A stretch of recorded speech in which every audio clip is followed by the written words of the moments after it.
The Marxists, for example, will take that perspective and they say, well, hierarchies privilege and dispossess, and that's the fault of Western culture and capitalism. It's like, no, that's not true.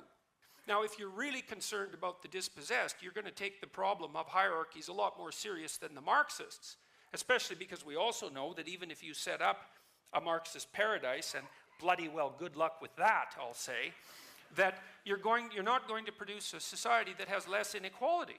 You're going to produce a society that in fact has more inequality and less wealth. The one thing you can say about capitalism and the West is that along with the inevitable inequality produced by hierarchies, we managed to produce a certain modicum of wealth and lifted the bottom end out of absolute dreadful poverty. It isn't dominance that constitutes human hierarchies if they're functioning properly. It's competence. And that's a completely different thing. And competence is multifaceted. The idea that our society, for example, is fundamentally a tyrannical patriarchy, first of all, is the ignorant misuse of what's essentially a symbolic idea. And second, an absolute falsehood. It's not like our hierarchical systems are perfect, and they do tilt towards tyranny and blindness. We have to be awake to prevent that from happening.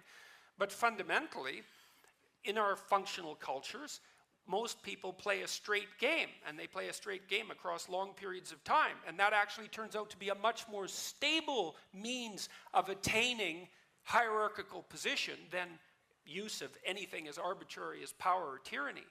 Even in chimpanzees, the tyrant chimps tend to meet a pretty vicious end, and they're nowhere near as sophisticated socially as human beings. And so, well, so that's what that chapter is about. It's like hierarchies dispossess. The people who are dispossessed need a voice. That's the proper voice of the left. The proper way forward through life is courageous encounter with vulnerability, the ability to stand up and take that on as a burden, and that's the most effective way of manifesting success in the long term in the hierarchical structures that human beings create. So, and I think all of that is, as far as I'm concerned, that's rock solid.